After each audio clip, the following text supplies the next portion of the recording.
I know that you love modern cars, and we're driving in a really modern car, are we not? This was a modern car. This is a 1910 American underslung. Boy, this is a great place. See, I like my houses like English muffins. A lot of nooks and crannies. You know how they... So this is a one-bedroom bachelor pad. Wow. But it's about, what, 50,000 square feet? Something? At least. And the spirit of this Bugatti is just absolutely matched with this house. Another piece of French art. Look at the oil filler cap. Beautifully made. You frame that. Yeah, and it's a Hewley Bugatti. Wheel Bugatti. How do you say Bugatti oil. Wheel. Wheel. Wheel. I got some wheel on my hand.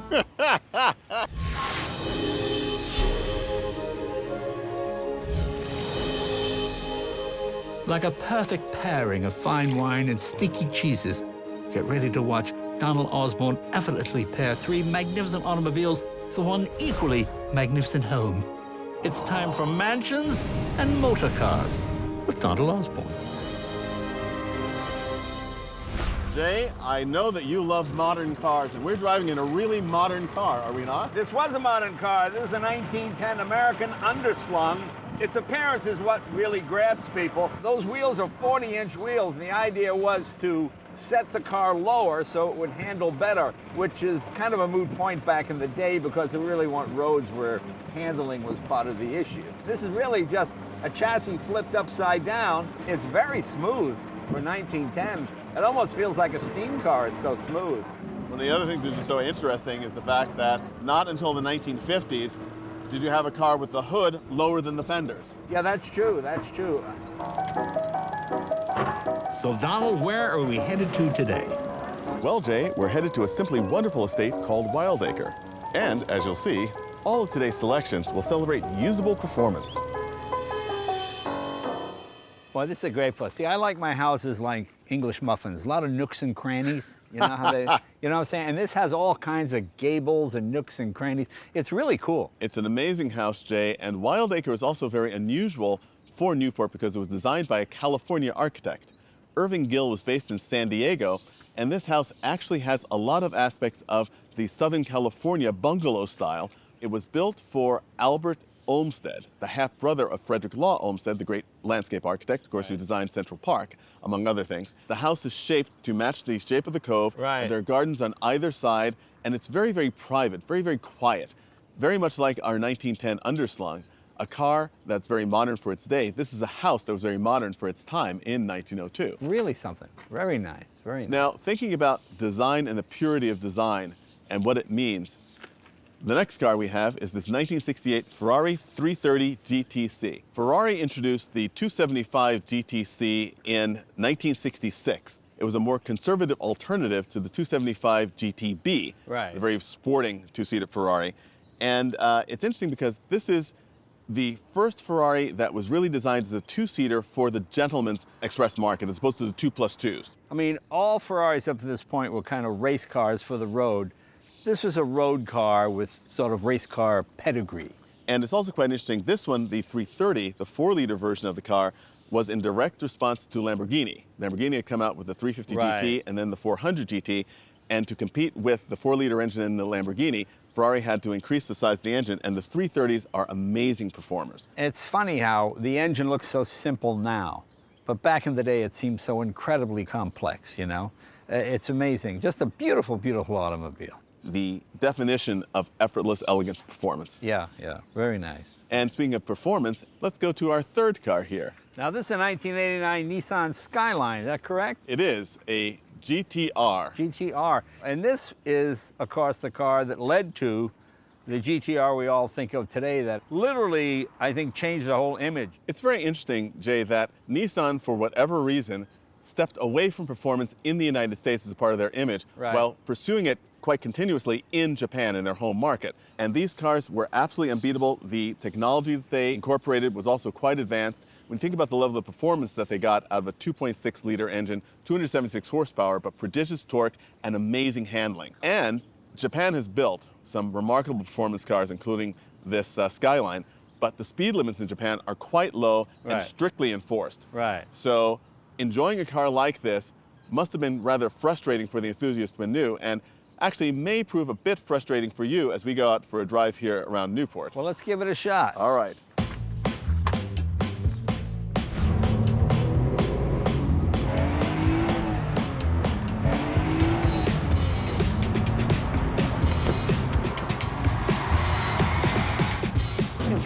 very, very nice to drive. The car is so light that it's more the equivalent of 400 horsepower, I think. Exactly, Jay. I mean, it's all about usable performance. I think that's what we've seen in everything we've looked at today. The fact that the house, Wildacre, is designed to fit its environment exactly. The American underslung used technology to advance its missions. The Ferrari is just absolutely timeless in style, simple in doing its job. And the Skyline led the way in Japanese performance, and today is recognized as a classic. Well, I say we should take this thing and go deliver us some lunch somewhere. And, Absolutely. Yeah. That's an idea. Mansions and motor cars with Donald Osborne. Jay, we're riding in one of the most noted of all Bugattis. Oh yeah, these are fabulous cars. This one we're in now is a 1937 Type 57. How do you say it? Ventoux. Ventoux. Yeah. Ventoux. And that's one of the other things that's so wonderful about Bugattis. Bugattis are quintessentially French cars. Right. This really speaks to the house that we're going to visit today. Well, I'm curious to see which house you have chosen for us.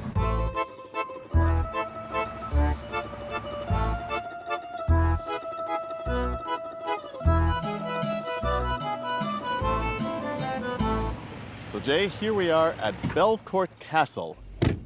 This is the very personal vision of Oliver Hazard Perry Belmont. This great building was designed completely with stables and carriage rooms on the first floor and reception rooms on the second floor and a single bedroom. So this is a one-bedroom bachelor pad. Wow. But it's about, what, 50,000 square feet? Something? At least. Yeah. It's an extraordinary place built in the style of Louis XIII's hunting lodge at Versailles. It's the most French-looking house I've ever seen. And the spirit of this Bugatti is just absolutely matched with this house. Another piece of French art. And the inside is as beautiful as the outside. Perfect example. Look at the oil filler cap. I mean, if you found this on the street, you would save it. It's just so beautifully made. Frame that. Yeah, and it's a Hewley Bugatti. Wheel Bugatti. How do you say Bugatti oil. wheel?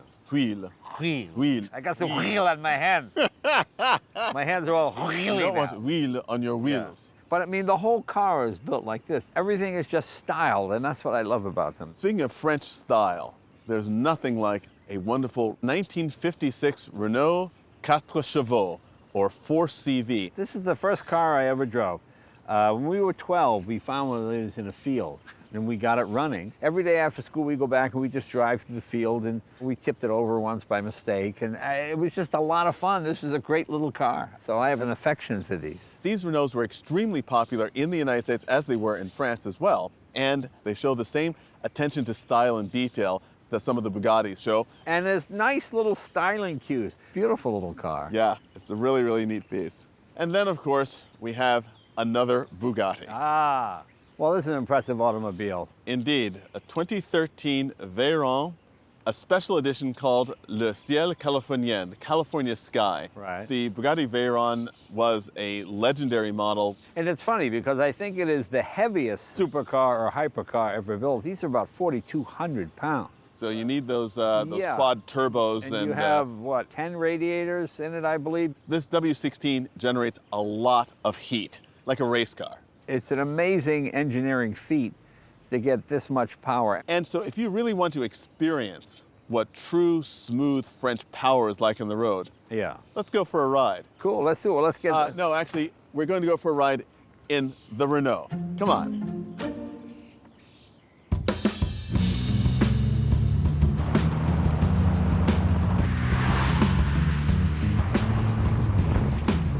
There you go. Is it a time machine, a fountain of youth? I mean, it is. It is kind of fun. It seems peppy, as my dad would say. I see why this is this. I was enamored of this car when I was 12. And I think that we've gotten a really fresh look at France in Newport today. Yeah. Let's go get some brie sandwiches and have some lunch. Allons! Allons.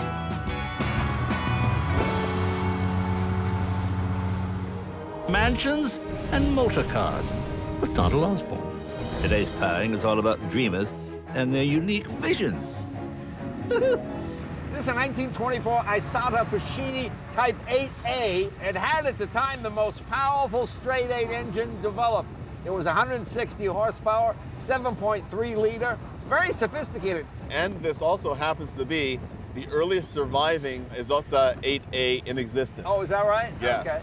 Seeing a car like this that is so original in its character just give you insight as well as to the life of the time. This car has a very capacious rear compartment, luxuriously finished, and things up here for the driver. Very uncapacious. Uncapacious indeed. My knees are in my face. You're out in the elements. The idea was to make the chauffeur look as uncomfortable and work as hard as possible to drive the car. So Donald, what house are we going to today? Well, the property we're going to see today, Jay, is a very special one. It's called Swiss Village Farm.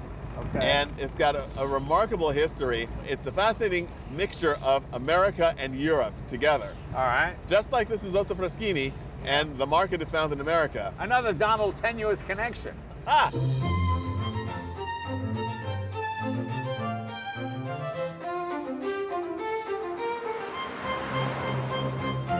Well, this is a fabulous piece of property, Donald. I love all the stonework. We don't get stone in California.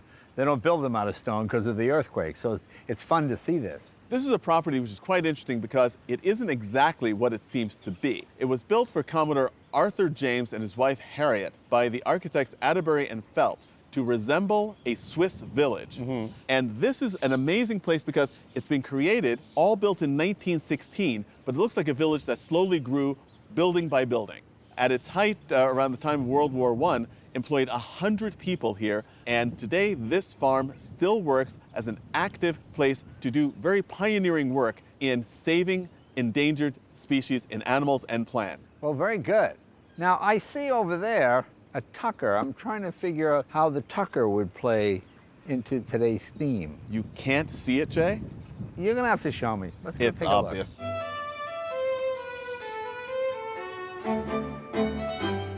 I think this car was a case of too many dreamers and not enough engineers because the concept was good. Well, Jay, the fact that you mentioned dreamers and engineers in the future, that's why we're here today. One of the things that I know you and I feel it's so important to talk about when we talk about tuckers is the fact there's no such thing as a production tucker. Right, right. There are 51 prototypes. Right. I think this is an amazing car, an amazing concept. Had they taken the time Right. to actually do the final development, which the car needed, then it could have really been something amazing on the post-war scene. They never really got the engine right or the transmission right. I mean, the ideas behind it, some naive, some interesting. My favorite thing is the safety cell.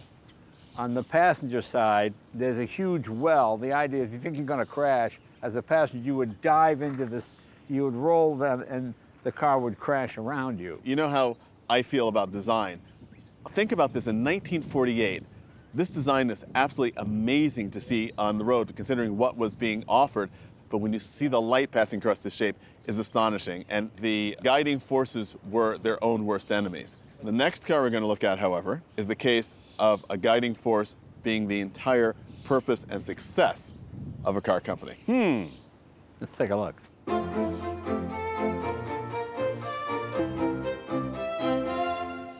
I've always had a soft spot for Morgans. This appears to be what, late 50s, 57? 1957 plus 4.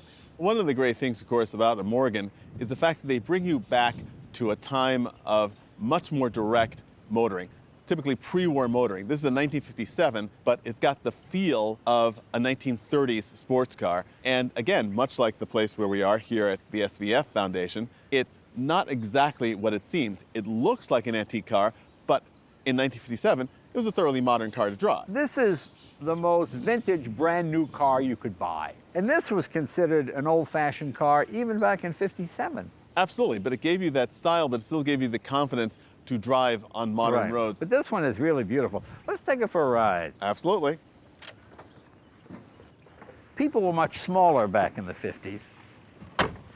Get in this thing. I think we were much smaller back in the 50s. too. I was much smaller back in the 50s. And people never wore But once you're in, blazers. there's a lot of room.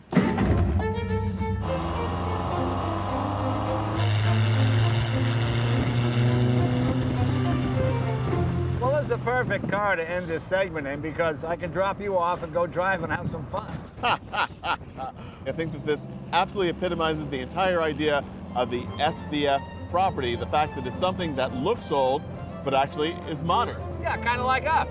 Exactly. Exactly.